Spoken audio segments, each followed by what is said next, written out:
रघुवीर समर्थ गणेश शारदा चैव सद्गुरु सज्जनस्तथा आराध्य दैवतं गुह्यं सर्वमे रघुनंदन कृपा कटाक्षाची ये किरणे मोह समुद्राचे आटणे घडे जय त्या श्रीकृष्णे वंदूतया ते श्रीराम जयांचे करिता स्मरण होय सकल विद्यांचे अधिकरण ते वंदूया श्रीचरण श्री गुरूंचे जय जय रघुवीर समर्थ धर्मक्षेत्रे कुरुक्षेत्रे समवेतायुयुत्सवः मामकाः पाण्डवाश्चैव किमकुर्वत सञ्जय यत्र योगेश्वर कृष्णो यत्र पार्थो धनुर्धरः तत्र श्रीर्विजयो भूतिर्ध्रुवा नीतिर्मतिर्मम पांडुरंग हरी वासुदेव हरी भगवान गोपाल कृष्ण महाराज की जय जय जय रघुवीर समर्थ।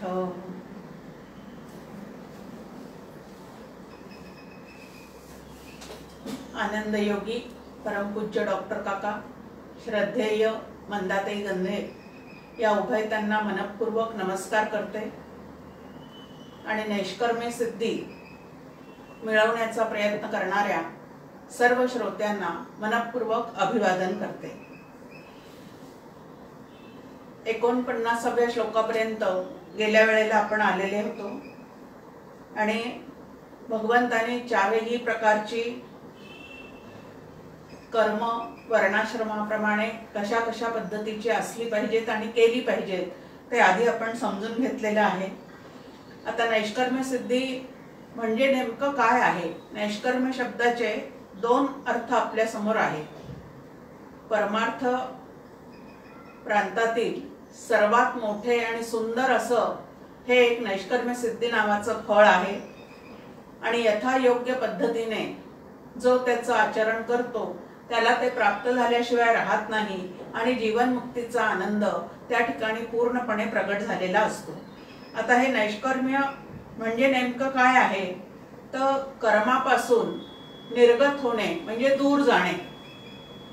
याचा अर्थ कर्माचा त्याग करणे असा आहे का? लक्षात घ्यायचंय आपल्याला की भगवंताने कुठेही कर्माचा त्याग करा असं भगवद्गीतेमध्ये सांगितलेलं नाही, पण तरीही कर्म करत असताना दोन गोष्टीचा त्याग मात्र सांगितलेला आहे आणि तो म्हणजे आसक्तीचा अहंकाराचा त्याग आणि फलाशेचा त्याग। फलाशा चित्तामध्ये न ठेवता आणि मी माझेचा अहंकार न ठेवता अहम अहमचे सदा असो वावडे असं डॉक्टर काका एका गीतामध्ये आपल्याला सांगतात की ज्याला जीवनात आनंदाचे गाणे गायचे आहे त्याने कर्म तर उत्कृष्ट करायचेच आहे, परंतु ते कर्म करत असताना अहम अहम अहम असा जो अहंकाराचा ससेमिरा आपल्या पाठीमागे लागलेला असतो की मी असेल तरच ते चांगलं होईल, मी नसेल तर होणार नाही, माझ्यासारखं दुसरं कोणी करू शकणार नाही इत्यादी प्रकारचे विचार जे आहेत ते कर्म करत असताना आपल्या मनात उठता कामाचे नाहीत। तर भगवंतांनी सांगितलेलं आहे म्हणून त्याला आवडेल असं कर्म करता करता आपल्याला नैष्कर्म्य सिद्धीपर्यंत नक्की पोहोचता येतं। शंकराचार्यांचा एक श्लोक आपल्याला सगळ्यांना माहिती आहे की वस्तु सिद्धीर विचारेण न कश्चित कर्म कोटिभिः। वस्तु शब्दाचा या ठिकाणी अर्थ आहे की परब्रह्म आणि त्या परब्रह्माची सिद्धी म्हणजे जीवब्रह्म ऐक्य सिद्धी याला प्राप्त करायची आहे त्याने शास्त्रशुद्ध पद्धतीने विचार अंगी बाणवणे आणि करणे हे एक मोठं साधन आहे आणि परमपूज्य डॉक्टर काका सुद्धा या साधनाचा नेहमीच पुरस्कार करत असतात की शास्त्रशुद्ध विचार करण्याची कला जी आहे ती साधकाने अवगत केलीच पाहिजे। तुकाराम महाराजांचा एक अभंग आपल्या समोर आहे की तुका म्हणे आम्हा कळले त्याचे वर्म, जे जे कर्म धर्म नाशिवंत. की कर्म व्यवस्थित पद्धतीने शास्त्रशुद्ध पद्धतीने केले तर त्याचं जास्तीत जास्त फळ तुम्हाला आम्हाला कुठलं मिळू शकतं, तर ते कर्म निष्काम भावनेने जर तुम्ही आम्ही केलेलं असेल तर चित्तशुद्धी नावाचं फळ आपल्याला प्राप्त होतं. आणि ही चित्तशुद्धी आपल्याला जीवन मुक्तीपूर्वी आणि नैष्कर्म्य सिद्धी मिळवण्यापूर्वी नक्कीच आवश्यक आहे. आणि ती तर आपण कमावलीच पाहिजे. पण ते कर्म करत असताना अहंकाराचा वारा न लागो माझ्या राजसा असं स्वतःला समजून सांगून सगळ्या अहंते ममतेपासून स्वतःला दूर करून नियोजित भगवंतांनी आपल्याला जे विहित कर्म सांगितलेलं आहे ते करण्याचा तुम्ही आम्ही जरूर प्रयत्न केला पाहिजे. आता नैष्कर्म्य शब्दाचा दुसरा एक अर्थ आपल्या समोर आहे या ठिकाणी की मोक्ष सिद्धीनंतर म्हणजे निष्काम भावाने कर्म करत करत आपल्याला चित्तशुद्धीचं फळ मिळतं. निष्काम भावनेने उपासना केली तर चित्तशांतीचं फळ मिळतं आणि चित्ताचा चैतन्यात लय झाला, अंतःकरण पूर्ण शुद्ध झाल्यानंतर शुद्धाची ओढ लागून चित्ताने त्याच शुद्धाला धारण केलेलं असेल तर त्या ठिकाणी जीव ब्रह्म ऐक्य सिद्धी ज्याला म्हणतात, भक्तीच्या भाषेत ज्याला भक्त भगवंताची पूर्ण भेट असं म्हणतात, ती त्या ठिकाणी प्राप्त होऊन जाते. उपासनेचे शेवटी भक्त भगवंता अखंड भेटी असं आपल्याला समर्थांचं एक वचन आश्वासक आहे. आता ती भेट झाल्यानंतर उर्वरित जीवनामध्ये अशा जीवनमुक्ताकडनं अशा महंताकडनं सुद्धा कुठलं ना कुठलं तरी कर्म त्याच्या प्रारब्ध बलाने होत असते किंवा गुरु आज्ञेप्रमाणे त्याच्याकडनं असे काही कर्म घडत असतात. पण जे कर्म घडतात त्याचा यत्किंचितही लेप त्याला लागत नाही किंवा त्या कर्माचा बंध त्या ठिकाणी निर्माण होत नाही. कारण कर्म करणारी जी प्रकृती आहे ती प्रकृती आभासिक आहे. कर्म ज्या ठिकाणी चाललेले आहेत ते जग सुद्धा आभासिक आहे असा पूर्ण निर्णय आतमध्ये असल्यामुळे आणि मी आत्मा आहे असा पूर्ण बोध झालेला असल्यामुळे, आत्मा अकर्ता असल्यामुळे कर्म करून सुद्धा असे जे जीवन मुक्त आहे ते करून अकर्ता भोगून अभोगता ह्या पद्धतीचं जीवन जगताना तुम्हाला आम्हाला दिसतात. मग नैष्कर्म्य शब्द जो आहे त्याचा दुसरा अर्थ आपल्या समोर आहे मोक्ष सिद्धीनंतर होणाऱ्या कर्माचा लेप किंवा बंध होत नाही. त्या जीवन मुक्ताला त्याचा लेप किंवा बंध निर्माण होत नाही.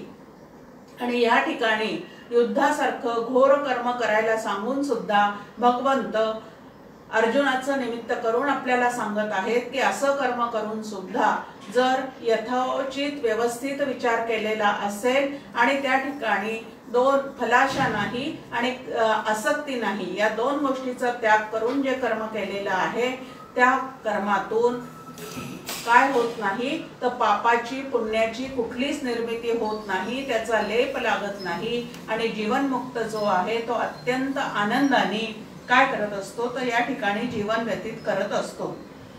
अगा करते नवीन कर्म तेची ते नैष्कर्म्य असं ज्ञानेश्वरीच्या 5व्या अध्यायामध्ये ज्ञानेश्वर माऊली सांगतात की कर्म तर चाललेलं आहे पण त्याचा लेप तर लागलेला नाही. अशी जी अवस्था त्यालाच नैष्कर्म्य सिद्धी असं म्हणतात. आता पुढे भगवंत इथं म्हणतात की कर्मे करूनही जीवाला त्याचे फळ भोगावे न लागणे हे नैष्कर्म्य बुद्धीचे काय आहे तर फळ आहे आणि ते त्या ठिकाणी प्राप्त होऊ शकतं.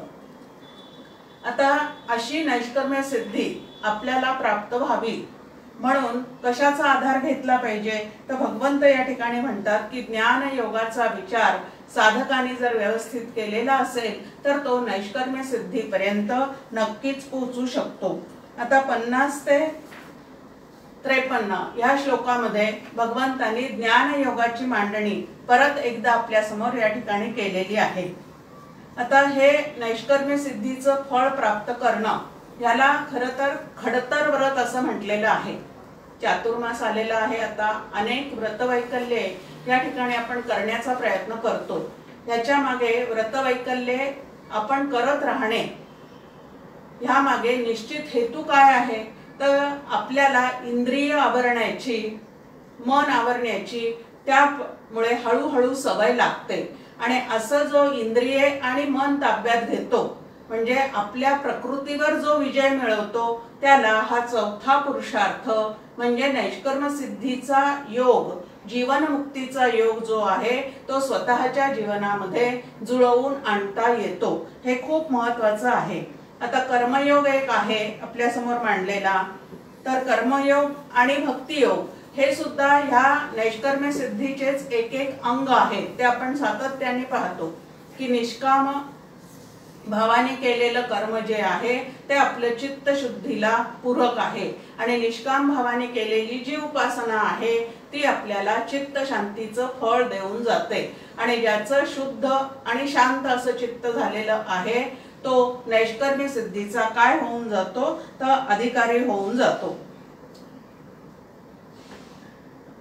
आता या नैष्कर्म्य सिद्धीसाठी अजून अवघड एक साधना जी तुम्हाला आम्हाला करायची असं ठरवलं तरी लवकर जमत नाही अशी जी साधना आपल्या समोर सांगितलेली आहे ती म्हणजे नैसर्गिक आपल्या ज्या प्रवृत्ती आहेत त्या प्रवृत्तीच्या विरुद्ध असणाऱ्या गोष्टी तुम्हाला आम्हाला कराव्या लागतात. आता नैसर्गिक प्रवृत्ती कुठल्या आहेत, तर तुमच्या आमच्या मनाचा सहज स्वभाव जो आहे तो बाहेर धावणे, विषय सुखाकडे धावणे हा सहज असलेला स्वभाव आहे.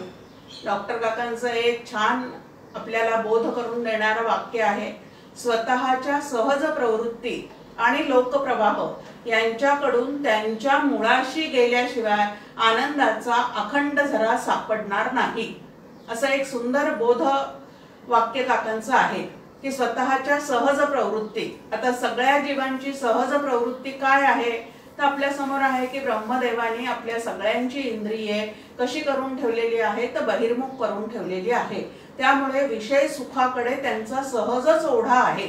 पूर्वजन्मीचे संस्कार, त्यानंतर जग सत्य आहे, जगामधल्या विषय जगातले विषय जेवढे आपण प्राप्त करू तेवढे आपण सुखी होत जाऊ असं सहजच तुम्हाला आम्हाला वाटत राहतं. आणि इंद्रियांची आणि मनाची जी धाव आहे ती धाव आपली सतत बाहेर असते. वासनेमुळे ही धाव सतत बाहेर असते.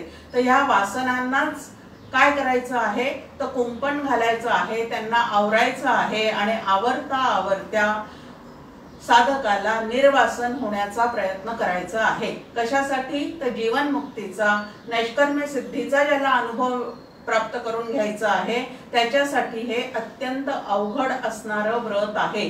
पण ते व्रत म्हणजेच शमधमाचा अभ्यास केल्याशिवाय भगवंत या ठिकाणी ज्ञानयोगाचं महात्म्य सांगत आहे आणि ज्ञानयोगाच्या महात्म्यामध्ये आपल्या समोर शमदमाचा अभ्यास जो आहे तो अभ्यास करणे ह्याला दुसरा पर्याय ठेवलेला नाही की मनाला आणि इंद्रियांना आवर घातल्याशिवाय साधकाला ब्रह्मरूप होता येत नाही. आणि म्हणून आपल्या सगळ्या सहज प्रवृत्तींना आवर घालण्याचं काम जे आहे ते या ठिकाणी खडतर व्रत ह्या शब्दामध्ये डॉक्टर काकांनी त्याची मांडणी केलेली आहे की स्वतःच्या सहज प्रवृत्तींना आवर घालणे. आता एक उदाहरण नेहमी डॉक्टर काका देतात की मेलेले मासे जे आहेत ते प्रवाहासोबत नेहमी वाहत जातात, परंतु जिवंत मासा जो आहे तो प्रवाहाच्या विरुद्ध वाहून उगमाकडे जाऊ शकतो. मग आता प्रवाहाप्रमाणे ज्याला प्रवाह पतित असं आपण म्हणतो, असं प्रवाह पतित होऊन तुम्हाला आम्हाला जीवन जगायचं आहे का सहज प्रवृत्तींना आवर घालून स्वतःच्या मूळ स्वरूपाचा शोध आपल्याला घ्यायचा आहे. याचा जो विवेक आहे तो भगवद्गीतेचा एवढा अभ्यास केल्यानंतर तुमच्या आमच्या मनामध्ये जर जागृत अजूनही झालेला नसेल तर आपण खरोखरीच भगवद्गीता ऐकलेली आहे का नुसतंच ती श्रवणगत झालेली आहे परंतु स्वभावगत मात्र झालेली नाही. असं जर झालेलं असेल तर कुठंतरी साधकांनी सावध व्हायचं आहे आणि ऐकलेले विचार आचरणात आणण्याची मनापासून तयारी काय करायची आहे त्यांनी सुरुवात करायची आहे. आता शुद्ध बुद्धी याची झालेली आहे. आता ही शुद्ध बुद्धी म्हणजे तरी नेमकं काय आहे, तर ज्ञानेश्वरीमध्ये आपल्या समोर एक ओळ आहे की जिये ते आणिक लेणे नाही. ज्या बुद्धीला एका ईश्वर तत्वा वाचून इतर कुठल्याही गोष्टीचं भान नाही, त्याला शुद्ध बुद्धी असं म्हणतात. ज्याच्या बुद्धीला शुद्ध परमात्म्याशी एकरूप होण्याची ओढ लागलेली आहे त्याला शुद्ध बुद्धी असं म्हणतात. शुद्धाला शुद्धाची ओढ लागते असं उपनिषदामध्ये आपल्या समोर मांडणी आहे. मग आता तुमच्या आमच्या चित्ताला त्या आत्मस्वरूपाशी पूर्णपणे ऐक्य पावण्याची इच्छा निर्माण झालेली आहे की नाही? झालेली असेल तर आपले कर्म जे आहे त्या कर्मातून चित्तशुद्धीचं फळ आपल्याला नक्की मिळालेलं आहे. पण तशी ओढ जर अजून आपल्या चित्ताला लागलेली नसेल आणि अजूनही विषय सुखामध्येच आपलं अंतःकरण रमत असेल तर समजायला हरकत नाही की अजून आपलं अंतःकरण पुरेसं शुद्ध झालेलं नाही. मग ते शुद्ध करण्यासाठी कितीदाही गंगा गोदावरीमध्ये आपण डुबक्या मारलेल्या असतील तरी पण अंतःकरण जोपर्यंत शुद्ध होत नाही तोपर्यंत परमात्म्याची आवड जी आहे ती चित्तामध्ये निर्माण होत नाही. बहुत सुकृताची जोडी तेव्हा विठ्ठल आवडी असं आपल्या समोर अभंग आहेत संतांचे. इंद्रियांना आवरणं किती अवघड आहे हे आपल्याला रोग झाल्यानंतर आपल्याला लक्षात येतं की रोग झाल्यानंतर आपण वैद्यांकडे जातो. वैद्य आपली तपासणी केल्यानंतर आपल्याला तो रोग घालवण्यासाठी औषध गोळ्या तर जरूर देतात पण त्याच्यासोबत ते आपल्याला काही पथ्य सांगतात. आता आजपर्यंत जिभेला लागलेल्या अनेक सवयी म्हणजे रसनेची असलेली ओढ तुमच्या आमच्या चित्ताला आजपर्यंत जे आपण खात आलेले आहोत त्याची सहजच ओढ लागलेली असते. परंतु आता त्या डॉक्टरांनी सांगितलेले जे पथ्य आहेत ते पाळायचे असतील तर तुमच्या आमच्या मनाला स्वतःला किती आवर घालावा लागतो. आणि आपल्या समोर मांडणी आहे की जो पथ्य पाळत नाही त्याला औषधाचा जो परिणाम व्हायला पाहिजे तो आरोग्य प्राप्त करण्यासाठी होऊ शकत नाही. औषध गोळ्यासोबतच काय करावं लागतं तर पथ्य पाळावं लागतं. आणि पथ्य पाळणे म्हणजे नेमकं काय आहे तर आपल्या प्रकृतीला जे जे आवडतं परंतु ते आपल्या प्रकृतीला जर सोसत नाही असं डॉक्टरांचं म्हणणं असेल तर त्या सगळ्या पदार्थांपासून स्वतःला आवरणं याला व्यावहारिक दृष्ट्या साधना असं म्हणतात. आता ही साधना कशासाठी आहे तर आपल्या शारीरिक आरोग्यासाठी ही साधना आहे. आणि त्याच पद्धतीने आपल्या मनाचं आरोग्य सांभाळायचं असेल आणि शुद्ध परमात्म्याची ओळख आपल्याला करून घ्यायची असेल तर आपल्याला काही पथ्य सांगितलेले आहेत. आणि त्यातलं महत्वाचं पथ्य काय आहे तर साधकाने बहिर्मुख अंतःकरण वृत्ती ठेवू नये. अंतर्निष्ठ तितुके तरले अंतर्भ्रष्ट तितुके बुडाले असं आपल्या समोर समर्थांची एक महत्वाची ओवी आहे की जे अंतर्निष्ठ आहे ते परमार्थामध्ये तरुण जातात, या भवसागरातून तरुण जातात आणि परमात्म्याशी ऐक्य पाहून नैष्कर्म्य सिद्धी करून अकर्ता भोगून अभोक्ता असं जे वैभव आहे या वैभवाला 9व्या अध्यायामध्ये ऐश्वर्य योग असं म्हटलेलं आहे. आता भगवंताचा ऐश्वर्य योग म्हणजे नेमकं काय आहे? ऐश्वर्य म्हटल्यानंतर आपल्याला व्यावहारिक दृष्ट्या जे दिसतं की भरपूर संपत्ती आहे, सुखसोयींनी युक्त सगळे साधने घरामध्ये आहेत, त्याला आपण व्यावहारिक दृष्ट्या ऐश्वर्य म्हणतो.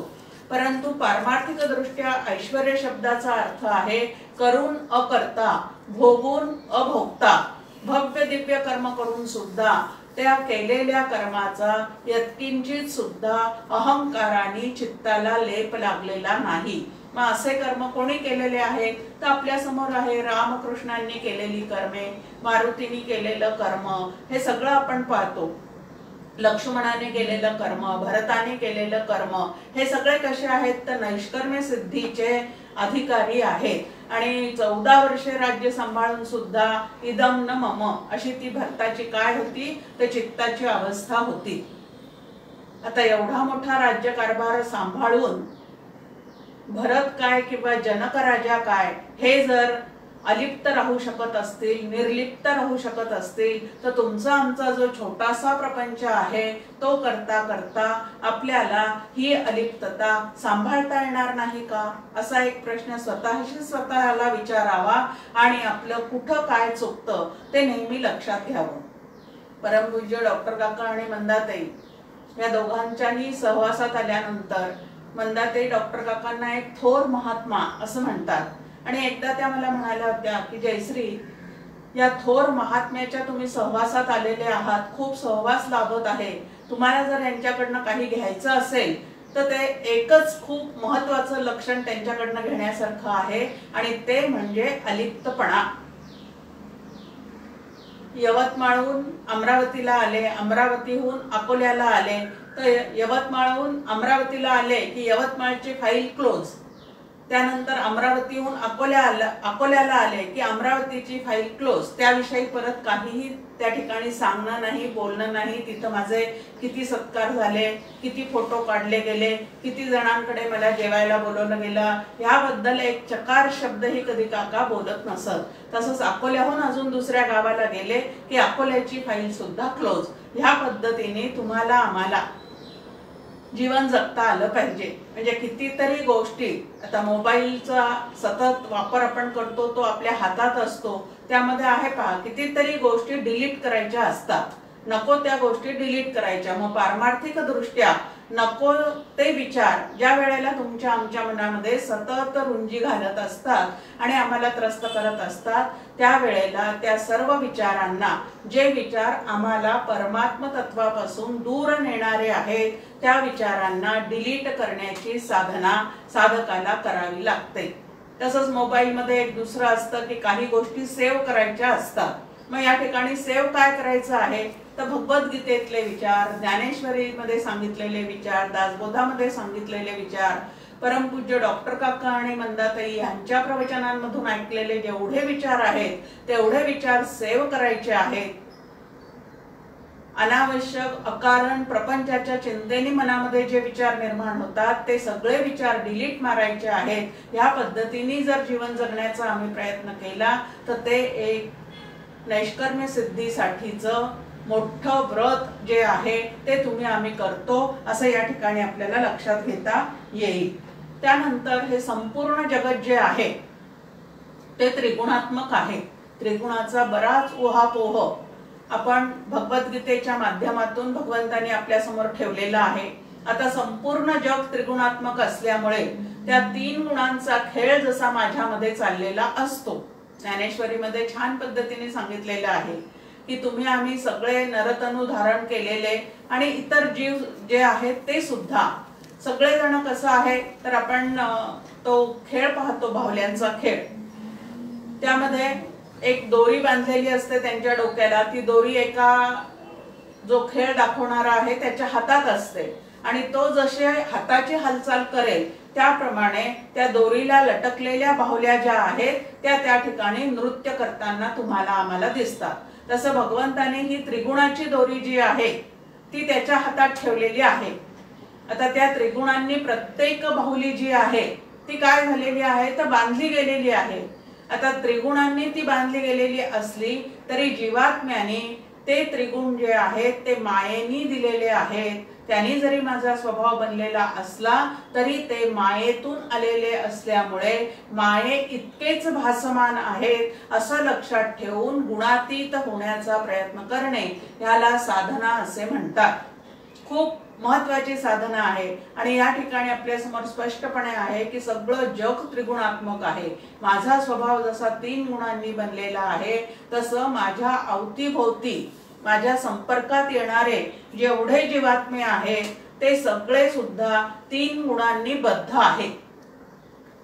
आता त्यांच्या गुणांचा आणि माझ्या आतमध्ये असणाऱ्या जे गुण आहेत त्यांचा कुठला गुण वरचढ आहे, माझा कुठला गुण वरचढ आहे आणि जो गुण वरचढ असेल त्या दोन गुणांची त्या ठिकाणी व्यवहारामध्ये टक्कर होण्यास हे गोष्ट सतत चाललेली असते. पण असं चाललेलं असताना सुद्धा गुणत्रयाते अव्हेरी मी माझे हे न करी एक आत्मसुख अंतरी विसंब झणी असं ज्ञानेश्वरांनी आपल्याला सांगितलेलं आहे श्रीकृष्णाच्या मुखातून की गुणत्रयाते अव्हेरी तीन गुणांनी स्वभाव प्रत्येक जीवाचा बनलेला आहे. त्यातलं आपण सातत्याने पाहतो की एक वरचढ आहे आणि दुसरे जे दोन आहेत ते दबलेले आहेत. पण मी जर स्वतःला साधक म्हणवीत असेल तर मी काय केलं पाहिजे तर समोरच्या गुणांचा आणि माझ्या ठिकाणी निर्माण होणाऱ्या ते गुण आणि त्याप्रमाणे निर्माण होणाऱ्या ज्या वृत्ती आहेत त्या सगळ्यांचा बाध केल्याशिवाय मला अत्यंत आनंदाने जगण्याची व्यवस्था माझ्यासाठी करता येणार नाही, हे लक्षात ठेवून आता ज्याला आनंद रूप व्हायचं असा ज्याचा निश्चय झालेला आहे की मुळात मी आनंद रूपच आहे, परंतु या व्यवहारकाली चित्ताचा आनंद जो आहे तो तुम्ही आम्ही सगळेजण गमावून बसलेले आहोत. हे गमावण्याचं कारण काय आहे तर मंदाताई छान एका वाक्यामध्ये आपल्याला सांगतात, अनित्याच्या पसाऱ्यामध्ये नित्य स्वतःला अडकवून ठेवल्यामुळे नित्य असणारा परमानंद तुम्ही आम्ही गमावून बसलेले आहोत. मग आता हा गमावलेला चित्ताचा आनंद पुनरपी जर मला प्राप्त करून घ्यायचा असेल तर तो प्राप्त करण्याच्या आड ज्या ज्या गोष्टी येतात त्या सगळ्या गोष्टींना बाजूला करण्याचं सामर्थ्य माझ्या ठिकाणी असलंच पाहिजे. आणि म्हणून एक पहिली गोष्ट आहे ज्ञान योगामध्ये, ती म्हणजे बुद्धी शुद्ध करणे. सूक्ष्म तत्वाचा अनुभव घेण्याची, तसा विचार करण्याची शक्ती आपल्या बुद्धीला प्राप्त करून देणे म्हणजे बुद्धिमांद्य ज्याला म्हणतात ते घालवण्याचा प्रयत्न करणे, ह्याला एक साधना असं म्हणतात. आता हे बुद्धिमांद्य जे आहे म्हणजे परमार्थाचा विचार माझी बुद्धी का करू शकत नाही, किंवा त्या ठिकाणी निरूपणी हे सद्वृत्ती होते, स्थलत्याग होता सवयीची जाते, ह्या पद्धतीचा दोष का निर्माण झालेला आहे बुद्धीमध्ये, त्याचं कारण एकच आहे, जे आवडतं ते बुद्धी ग्रहण करू शकते आणि ज्याविषयी तिला नावड आहे ते सहजच चित्तातून निसटून जातं. मग अजूनही पारमार्थिक विचार ज्या वेळेला माझ्या बुद्धीतून निसटून जातात असं माझ्या लक्षात येतं, त्यावेळेला श्रवण चाललेलं आहे, संतांच्या संगतीमध्ये सुद्धा अखंड राहण्याचा प्रयत्न चाललेला आहे, पण परमार्थाची आवड किंवा गोडी, या परमार्थ विचारामध्ये जो रस निर्माण व्हायला पाहिजे तो रस म्हणजे गोडी अजूनपर्यंत माझ्या मनात निर्माण झालेली नाही, हे लक्षात घ्यायचं आणि तो रस निर्माण होण्यासाठी जे जे करावं लागतं ते करण्याचा प्रयत्न करायचा. आता बुद्धीला शुद्ध करण्याचा एक उपाय आपल्या समोर संतांनी ठेवलेला आहे, एका केशी राजे सकळ सिद्धी. हे भगवंताचं नाम घ्यायचा प्रयत्न करा, त्यांनी दिलेले ज्या आज्ञा आहेत त्या पाळण्याचा प्रयत्न करा, संत संगतीत बसून शास्त्र चिंतन करण्याचा प्रयत्न करा. या पद्धतीने जर तुम्ही करत राहिले तर ती बुद्धी नक्कीच कशी होणार आहे तर शुद्ध आणि स्वच्छ होणार आहे. म्हणून परमार्थामध्ये बुद्धीच्या शुद्धीकरणाचं अपार महत्व आहे, ते लक्षात घेऊन तुम्ही आम्ही आपल्या बुद्धीवर संस्कार करण्याचा प्रयत्न करायचा आहे. सुरुवातीला बुद्धी वासनानुसारी काय करत असते तर निर्णय घेत असते, त्या बुद्धीला शास्त्रानुसारी निर्णय करण्याचं काय करायचं आहे तर महत्व पटवून द्यायचं आहे. आणि ज्या वेळेला शास्त्रानुसारी, गुरुनुसारी, संतानुसारी निर्णय घेण्याचं सामर्थ्य त्या बुद्धीमध्ये प्रगट होईल, त्या वेळेला तुम्ही आम्ही या परमार्थाचे, ज्ञान योगाचे, नैष्कर्म्य सिद्धीचे नक्कीच अधिकारी होऊन जाऊ. त्यानंतर शरीरामध्ये धैर्य पाहिजे, मना श्रेष्ठ धारिष्ठ जीवी धरावे. हे कुठल्या प्रकारचं धैर्य पाहिजे, परमार्थ सिद्धीला नेईपर्यंत परमार्थाला प्रतिकूल असणाऱ्या अनेक व्यक्ती तुम्हाला आम्हाला भेटू शकतात, अनेक घटना आपल्या प्रपंचामध्ये घडू शकतात, पण त्या वेळेला जर क्षणाक्षणाला तुमचं आमचं मन जे आहे ते क्षणाक्षणाला बिघडत असेल तर नेटाने परमार्थ तुम्हाला आम्हाला पुढे नेता येणार नाही. नायम आत्मा बलहीनेन लभ्यो, असं आपल्या समोर उपनिषदाची मांडणी आहे की बलहीन असणाऱ्या बुद्धीला, बलहीन असणाऱ्या जीवाला काय होणार नाही तर परमार्थ प्राप्त होऊ शकणार नाही. मग या ठिकाणी शारीरिक बलाचा उल्लेख नाही, तो तर आपल्या जवळ आवश्यक आहेच व्यवहारात वागताना, पण परमार्थ क्षेत्रामध्ये बुद्धीला सबल करणे, तिला शक्ती प्राप्त करून देणे आणि ती शक्ती कशा प्रकारची प्राप्त करून द्यायची आहे तर संतानुसारी, शास्त्रानुसारी निर्णय घेण्याचं बळ या बुद्धीमध्ये प्राप्त झालं पाहिजे. म्हणजे क्षणाक्षणाला तुमचं आमचं अंतःकरण घडणार मोडणार नाही. आता जोपर्यंत अंतःकरणामध्ये असे सतत घडामोडी चाललेल्या आहेत, सुखाचे लाटा उसळतात, मध्येच दुःखाच्या लाटा उसळतात आणि तुमचं आमचं अंतःकरण जे या सुखदुःखांनी क्षुब्ध होऊन जातं ते परमार्थाला अत्यंत मारक आहे. आणि म्हणून अंतःकरणाचं स्थैर्य, अंतःकरणामध्ये धैर्य ह्या गोष्टी ज्या आहेत त्या साधकांनी काय केल्या पाहिजे तर कमावल्याच पाहिजेत. धकाधकीचा मामला कैसा घडे अशक्ताला. समर्थ म्हणतात की हा सगळा धकाधकीचा मामला आहे. स्वतः परमार्थ सिद्धीला नेणे ह्याच्यासाठी पण धैर्य पाहिजे आणि परमार्थ समाजामध्ये रुजवण्यासाठी जे काही कष्ट नंतर महंताला घ्यायला सांगितलेले आहे त्याच्यासाठी सुद्धा शारीरिक, मानसिक आणि बौद्धिक बळ जे आहे ते त्याच्याजवळ अपार असलं पाहिजे. ते बळ जर त्याचं कमी पडलं असेल आणि समाजात वावरताना छोट्या छोट्या प्रसंगानेही त्याचं अंतःकरण जर दुखावलं जात असेल तर त्या ठिकाणी त्याचं धैर्य कमी पडलं असंच म्हणावं लागतं. आणि म्हणून हे धैर्य जे आहे ते व्यक्तिगतरित्या साधना पूर्ण करण्यासाठी आपल्याला जसं आवश्यक आहे तसं महंत म्हणून समाजात जर काही कार्य करायचं असेल तरी सुद्धा हे धैर्य जे आहे ते अत्यंत आवश्यक आहे. कारण स्वतःचा परमार्थ पूर्ण सिद्धीला गेल्यानंतरही तुम्ही आम्ही समाजात मिसळून इतर जीवांना मार्गदर्शन करत राहणे आणि त्यांच्या दुःखाचं निवारण करत राहणे अशी अपेक्षा शास्त्रांनी तुमच्या आमच्याकडनं केलेली आहे. तरतेन बुडो नेदावे मार्गाधारे वर्तावे विश्व हे मोहरे लावावे असं समर्थांनी आणि ज्ञानेश्वर माऊलींनी आपल्या समोर काय ठेवलेले आहे तर दोन गोष्टी नंतरही आपल्या समोर करण्यासाठी ठेवलेल्या आहेत. इंद्रिये आणि मन यांचं नियमन. आता पतंजली योगामध्ये सुद्धा आपल्याला सांगितलेले आहे की चित्तवृत्ती निरोध. त्यानंतर ज्ञान मार्गामध्ये त्याला शमदमाचा अभ्यास असं म्हटलेलं आहे. भक्ती मार्गामध्ये त्याला सर्व ईश्वरार्पण करून करण्याचा प्रयत्न करा असं म्हटलेलं आहे. आणि कर्मयोगामध्ये आपल्याला फलाशेचा त्याग करून आणि आसक्तीचा त्याग करून ते करा असं सांगितलेलं आहे. तर चारी योग जे आहे ते जर हातात हात घालून करण्याचा आपल्याला प्रयत्न करता आला तर परमार्थ जो आहे तो अत्यंत सोपा आहे. आधी हे करू का आधी ते करू असं न करता हे सगळे काय करायचे आहेत तर समजून घ्यायचे आहेत आणि ज्या वेळेला जो प्रसंग समोर येईल त्या ठिकाणी कुठला योग जास्तीत जास्त महत्वाचा आहे हे लक्षात घेऊन तिथं त्याचा उपयोग करून आपल्याला पुढे जाता येईल. इंद्रियांच्या विषयांचा त्याग.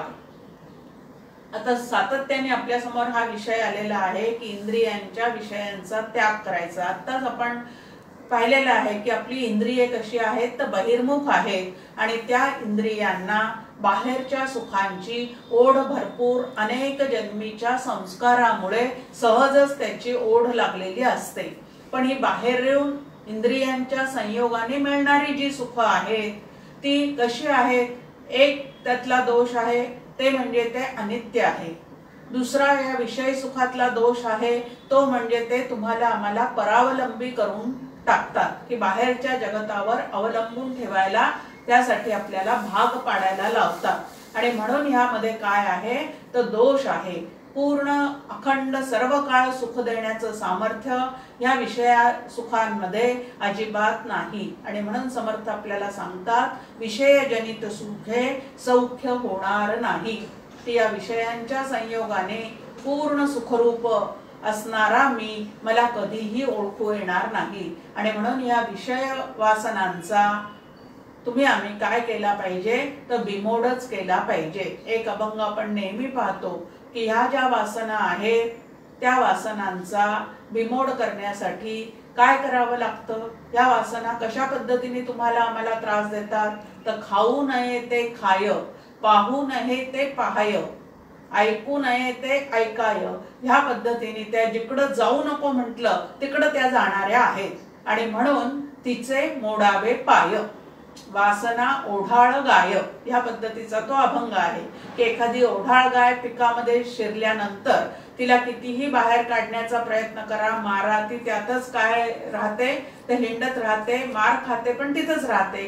तसं या विषय सुखांपायी तुम्ही आम्ही कितीदा फजित होतो, पण तरी सुद्धा चित्ताची तिकडची ओढ जी आहे ती थांबवण्याचा प्रयत्न मात्र आपल्याकडनं होत नाही. पण ज्याला जीव ब्रह्मा ऐक्य सिद्धीचा योग स्वतःच्या आयुष्यामध्ये जुळवून आणायचा आहे, त्याला या विषय सुखांपासून स्वतःला आवर घालण्याची सवय जी आहे ती लावून घ्यावीच लागते.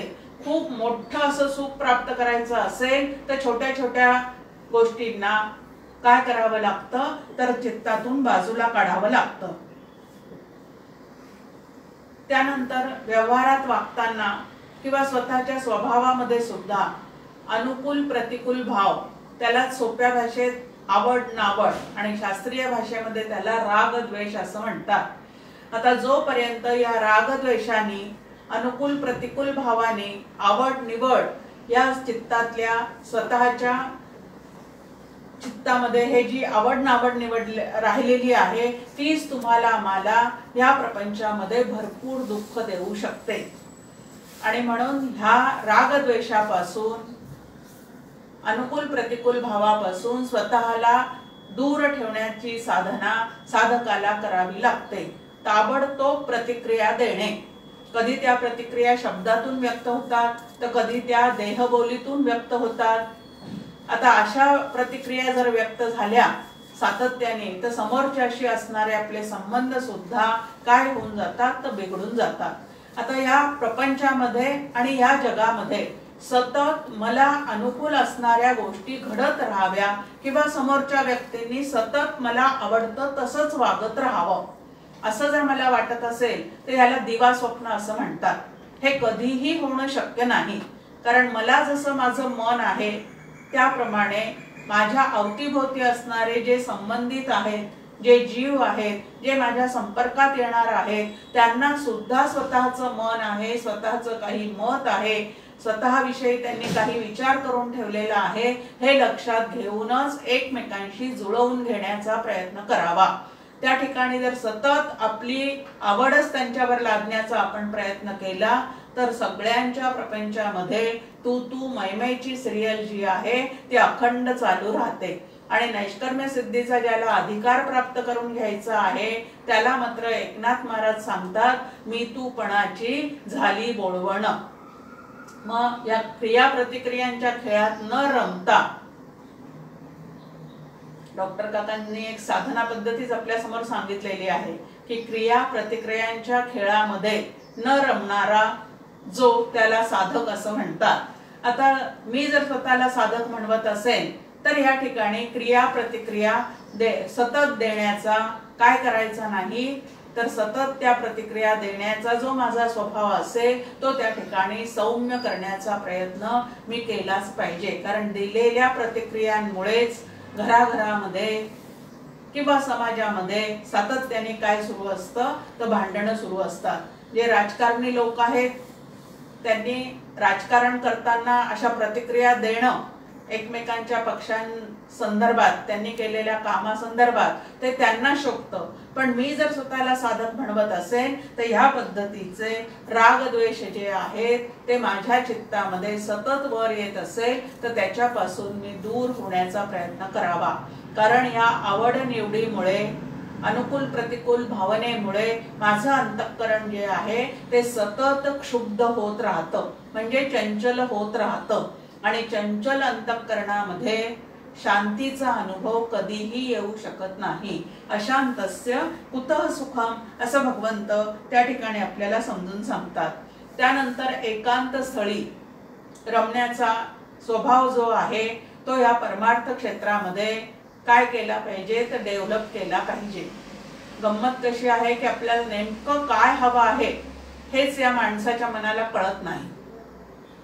माणसांमध्ये राहत असेल तर कधीतरी त्याचाही उबक येतो आणि मग ते सगळे घरातून बाहेर गेल्यानंतर क्षणभर वाटतं की आता किती छान वाटतं, शांत वाटतं. पण नंतर त्या शांतीचा सुद्धा काय होतो, तर कंटाळा यायला लागतो आणि मग समोर जरी माणसं नसतील तरी टीव्हीचं बटन दाबून इतर माणसांकडे तो बघत बसतो. म्हणजे नेमकं काय हवं आहे हेच त्याच्या काय होत नाही तर लक्षात येत नाही. मग हे लक्षात आणून देण्याचं काम संत आपल्या समोर करत असतात. जयास एकांत मानला अवघ्या आधी कळे त्याला, काही लोकांत काही एकांत ऐसा कंठित जावा काळ, असं समर्थांनी आपल्याला आज्ञा दिलेली आहे.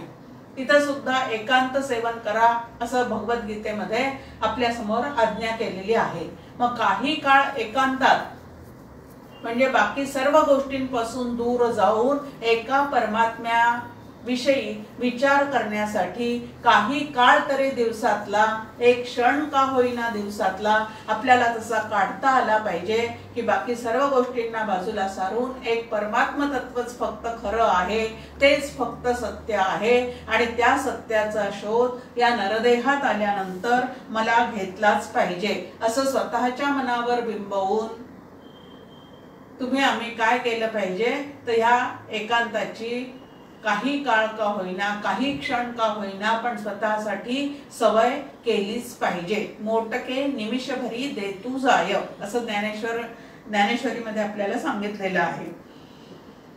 त्यानंतर मिताहारी, आत्ताच आपण पाहिलं की भरपूर अन्न खाणं आणि भरपूर झोपणं या दोन्ही गोष्टीमुळे सुस्तीच फक्त चित्तामध्ये दाटून येते आणि जे कर्म करायचं आहे ते आजचं उद्यावर, उद्याचं परवावर असं ढकललं जातं आणि आळसामुळे आणि सुस्तीमुळे नित्याचे कर्म सुद्धा आपल्याकडनं होत नाही. आणि म्हणून मिताहारी असा या ठिकाणी एक शब्द आलेला आहे. समर्थांचं साधक लक्षणामध्ये आपण एक वर्णन समर्थांनी केलेलं आहे की बहुत अन्न सेवू नये, बहुत उपवास खोटा, की खूप अन्नाचं सेवनही करू नये आणि खूप उपवास करून सुद्धा स्वतःच्या शरीराला कष्ट देऊ नये. तर शरीर धारणे पुरते जेवढे आवश्यक आहे तेवढं उदरभरण नोहे जाणीचे यज्ञ कर्म ह्या पद्धतीने सेवन करायला आपल्याला सांगितलेलं आहे. तेवढं सेवन जरूर करावं, परंतु खूप भोजनाच्या आणि आवडीनिवडीच्या मागे जे आहे ते तुम्ही आम्ही लागू नये. वाणी, मन आणि शरीर महत्वाचं की वाणी, मन आणि शरीर. रामरक्षेमध्ये आपण पाहतो की रामाच्या ठिकाणी या तिन्ही गोष्टींना काय केलेलं आहे तर अर्पण केलेलं आहे. वचसा गृणामी, मनसा स्मरामी ह्या पद्धतीने की वाणीने त्याचंच नाव घ्यायचं आहे, मनाने त्याचं स्मरण करायचं आहे आणि शरीर जे तुमचं आमचं आहे ते तुझे कारणी देह माझा पडावा ह्या पद्धतीने जर या तिन्ही गोष्टींचं नियमन करून तुम्ही आम्ही जीवन जगलो तर नैष्कर्म्य सिद्धीचे अधिकारी नक्कीच होऊ शकतो. म्हणून या तीन गोष्टीवर, शरीरावर स्वतःचा जो विजय मिळवतो, प्रकृतीवर विजय मिळवतो त्यालाच पौरुष प्रयत्न असं म्हणतात, असं विवेकानंदांचं एक वाक्य आहे. आणि तोच हा चौथा पुरुषार्थ जो आहे तो सिद्ध करू शकतो. नंतर ध्यान योगाशी निष्ठा राखणारा श्री गुरूंकडे जातो, त्यांच्याकडनं साधना मार्ग तुम्ही आम्ही स्वीकारतो. तेही आपल्याला साधना तीन प्रकारच्या देतात, नाम साधना, ध्यान साधना आणि तत्वज्ञानाचा अभ्यास. या तीन प्रकारच्या साधना श्री गुरूंकडनं समजून घेतल्यानंतर साधकांनी प्राणापलीकडे या साधना जपण्याचा काय केला पाहिजे, महत्व केला पाहिजे, प्रयत्न केला पाहिजे. पण आपण त्याला जीवनामध्ये इतकं महत्व देतो का हो? जमलं तर जमलं, झालं तर झालं, रोज केल्याने काय होणार आहे? मग अनुग्रह घेतल्याने तुम्ही आम्ही त्या गुरुला कष्टच दिलेले आहेत. जर नित्य ह्या पद्धतीने निष्ठा ठेवून त्यांनी दिलेली साधना जर माझ्याकडनं होत नसेल तर मी माझ्या गुरूंना काय दिलेले आहेत तर कष्टच दिलेले आहेत. मग जेव्हा माझे मुलं माझं ऐकत नाही तेव्हा माझ्या अंतःकरणाला कसे कष्ट होतात?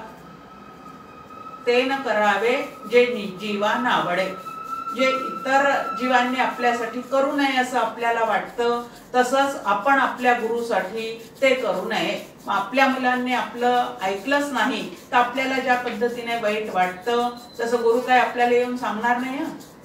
की तू साधना करत नाही म्हणून मला वाईट वाटत नाही, पण आपण नक्कीच त्यांना त्या पद्धतीने काय दिलेलं असतं, जणू काही दुःख दिलेलं असतं की त्या संप्रदायपूर्वक स्वतःचं सामर्थ्य वापरून आपल्या कल्याणासाठी म्हणून त्यांनी आपल्याला ती साधना दिलेली असते. आणि ती साधना न करता आपल्या मनाला येईल तसंच जर आपण साधना घेतल्यानंतरही वागत असू तर ते आपण त्यांना दिलेले काय आहे तर कष्ट आहे. म्हणून ज्ञानाचा अधिकार संपन्न करायचा असेल, स्वस्वरूपाची ओळख करून घ्यायची असेल तर ध्याननिष्ठा काय केली पाहिजे तर जपली पाहिजे. आता या ध्यानाचे सुद्धा अनेक प्रकार आहेत आणि त्यामध्ये सर्वात श्रेष्ठ ध्यान कुठलं असेल तर वैचारिक ध्यान आहे असं डॉक्टर काका नेहमी सांगतात. म्हणून शास्त्रशुद्ध पद्धतीने विचार करण्याची कला अवगत करून घेणे आणि त्या विचारामध्ये स्वतःच्या अंतःकरणाला ठेवण्याचा प्रयत्न करणे ही साधना आम्ही नित्य करण्याचा प्रयत्न केला पाहिजे. त्यानंतर वैराग्य संपन्न असणारा, वैराग्य परते नाही भाग्य असं समर्थांनी आपल्या समोर मांडणी केलेली आहे. आणि ह्या वैराग्याची तर तुम्हाला आम्हाला प्रापंचिकांना नेहमी काय वाटत असते, भीती वाटत असते. आता उलट जितकं अंतःकरण विरक्त होईल तितका प्रपंचही उत्तम होतो आणि परमार्थही उत्तम होतो. आणि जितकं अंतःकरण आसक्त आहे या प्रपंचामध्ये तितकं आम्ही सतत दुःखी होतो आणि इतरांना सुद्धा या आसक्तीमुळेच आपल्याकडनं दुःख दिलं जाऊ शकतं. आणि म्हणून वैराग्य जे आहे, अनासक्त वृत्ती, वैराग्य म्हणजे नेमकं काय आहे, कपडे बदलायचे आहेत, टिळा माळा लावायचा आहे, गळ्यात माळा घालायच्या आहेत आणि त्याला वैराग्य म्हणायचं आहे का. तर हे सगळं बाहेरून केलं पण आतमध्ये जर विषय सुखाची ओढ तशीच असेल तर कुठंतरी काहीतरी त्या ठिकाणी तुमची आमची फजिती होऊ शकते. ह्याच्यापेक्षा सामान्यात सामान्यासारखं राहावं पण अनासक्त वृत्तीने जीवन जगण्याची कला जी आहे ती मात्र प्राप्त करून घ्यावी. त्या असं जे वैराग्य आहे याला संग त्याग असं म्हटलेलं आहे. ते वैराग्य आम्ही अंगी बाणवलं पाहिजे. त्यानंतर अहंकार, बल, दर्प. आता जितका जीवभाव जास्त, जितका देहाभिमान, बुद्धीचा अभिमान, परिस्थितीचा अभिमान जास्त तितकं ह्या गोष्टी अंतःकरणामध्ये वरचढ होत असतात. आणि त्या ठिकाणी मग अनेक इच्छा निर्माण होणे, त्या इच्छेच्या विरुद्ध किंवा इच्छेच्या आड येणाऱ्या सर्व व्यक्तींचा संताप येणे इत्यादी गोष्टी ज्या आहेत त्या ठिकाणी सतत धुमाकूळ घालत असतात. म्हणून निरीच्छ मानस महत्वाचं आहे की बाहेरून कोणाकडनं कशाचीही अपेक्षा न करणे आणि निरपेक्ष वृत्तीने परमेश्वराचं पूजन भजन सुद्धा निरपेक्ष वृत्तीने करणे. आणि या जगतामध्ये ज्यांच्या विषयी आपल्याला काही कर्तव्य नेमून दिलेले आहेत ते कर्तव्य सुद्धा निरपेक्ष बुद्धीने करणे हे कशासाठी आवश्यक आहे तर नैष्कर्म्य सिद्धीसाठी अत्यंत आवश्यक आहे. त्यानंतर अहंता आणि ममता या दोन बेडीपासून स्वतःची सुटका करून घेणे. अहंता देहाविषयी असते आणि ममता जी आहे ती ह्या देहाने या जगतामध्ये जे जे जोडून ठेवलेलं आहे, जे जे कमावून ठेवलेलं आहे त्याच्याविषयी असते. आणि अहंता ममता जेवढी जास्त तेवढी स्वस्वरूपाकडे जाण्याची ओढ जी आहे ती कमी कमी राहते. आणि ती जर आम्ही सोडलेली असेल तर साधकाचं चित्त जे आहे ते अत्यंत शांत होतं आणि शांत चित्तामध्ये ध्यान सुद्धा फलदायी होतो, विचार सुद्धा फलदायी होतो आणि जे काही कर्म त्याच्याकडून घडतात ते सुद्धा नैष्कर्म्य सिद्धीपर्यंत त्याला घेऊन जाणारे असतात. म्हणून साधकाला जर ब्रह्मरूप व्हायचं असेल तर त्यांनी हे चारी योग समजून घेतले पाहिजे, चारी वर्ण समजून घेतले पाहिजे, सर्व गुण समजून घेतले पाहिजे, त्याचा माझ्याशी काय संबंध आहे, त्याचा विनियोग कशा पद्धतीने करायचा आहे आणि ब्रह्मरूप होण्यासाठी कशा चा मी अवलंब करायचा आहे हे सगळं जो समजावून घेतो तो ब्रह्मज्ञानाचा अधिकारी होतो. आता ब्रह्मज्ञानाने पराभक्तीचा लाभ कसा होतो ते आपण पुढच्या प्रवचनामध्ये पाहूया. जय जय रघुवीर समर्थ.